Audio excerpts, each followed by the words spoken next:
When Bill Scott, the president of Store Report, began to write an article about how he created a real-time accurate account of the inventory in retail stores, he remembered how he had misjudged the amount of pushback he received from the industry, and it made him think about the way suppliers, at their own peril, have succeeded in preventing proper inventory management from occurring.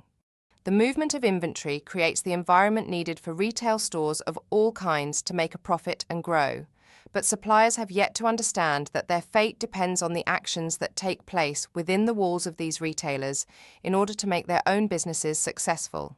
This has helped to create a love-hate relationship between retailers and their suppliers, with both sides hesitant to suggest a change. Based upon the theory that more is better, it is typical for a supplier to over-deliver rather than to take the chance of a retailer running out of a product, and the retailer, fearful his supplier will get tired of providing proper service if he complains too much. In the convenience store industry, an industry that Bill became fascinated with in 1981, while creating computer systems to help wholesale fuel distributors and retail operators make more profit. During the years 2003 through 2010, Bill created a solution for managing inventory in real time by focusing on items being sold rather than studying the past activity within categories. Category management, an alternative to doing nothing but to group items according to their similarities, evolved over the past 100 years and was popularized partly to offset the resistance of suppliers' willingness to work with barcodes that appeared on the products. Computer programs, created long before the birth of scanning, forced suppliers to identify similar products by an arbitrary code called a VIN that was unique to each supplier. You might think of these identifiers, usually a 6 to 7-digit number that represented a cluster of several items within a category. A subcategory, you might say. And faced with the dreaded state of change, they did little to solve the problem and created a new problem that appears to have worked better for suppliers and forced the retailer to accept. For example, a can of a major brand of root beer having an 8-digit barcode of 0128990 could have been given a supplier VIN of 333147 by one supplier and a completely different one by a different supplier. The supplier VIN only appeared on the paper invoice, could not be scanned, and appeared nowhere on the item. It was like saying, "I want this, but if you're out, give me something similar. Have I lost you yet?" The point is, the adaptation of this subcategory idea solved the supplier's problem, but further prevented the retailer's ability to manage his own inventory and took the retailer completely out of the selection process. In short, the supplier thinks he has solved his problem, and the retailer relinquishes control of determining what is put in his stores.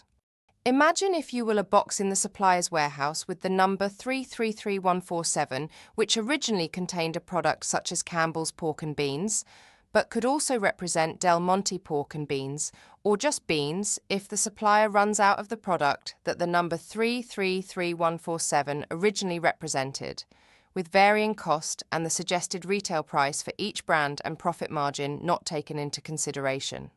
Virtually all point-of-sale systems that I know of operate using the Universal Product Code in either an 8, 12, or 13-digit format, so there is a disconnect created by the supplier and the retailer having to order the VIN from the supplier's order catalogue instead of the UPC that the point-of-sale system recognizes during the sale. To make a long story short, you buy one thing and sell something else, making it difficult to keep track of what items you have in the store and what items you need to order from the supplier. The result? The supplier takes complete control of what goes into the stores and when.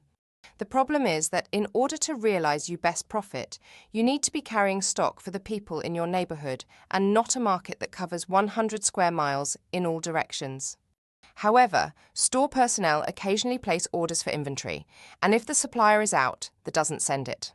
Neither does the supplier inform the retailer they are temporarily out, or deliver it when the inventory arrives at their warehouse.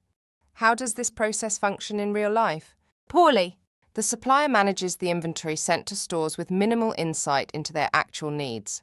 Meanwhile, managers in multi-store operations lack awareness of what items are in stock, what products are selling, and what merchandise is just occupying space.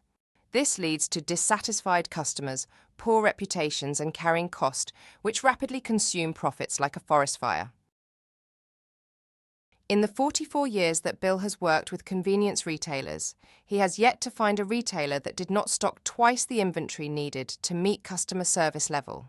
Through his research, he has proven that approximately 30% of a store's inventory produces all of its profits, 10 to 15% is dead, and the performance of the rest is ambiguous.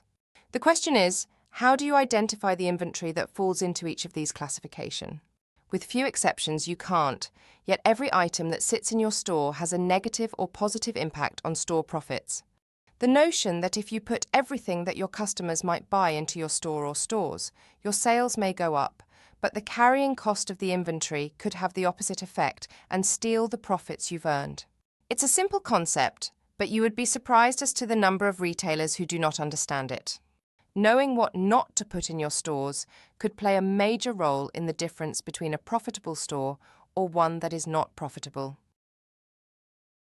Typically, a retailer does not have the personnel to properly manage the store's inventory, and some may hire people that have worked in grocery stores thinking they can do a better job. But unless you're planning a large grocery store, it's not necessary and rarely works.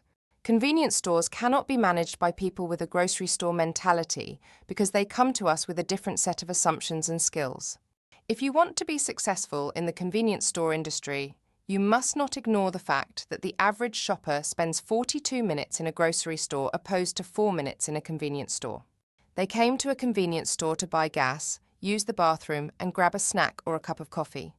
Other than that, there are few similarities. In part 2 of our video, we are going to briefly examine the way convenience stores are audited today and why we must rethink the way the process is done. And if you'd like to read Bill Scott's explanation of how AI will change retail in the near future, it's available for sale on Amazon at the link below.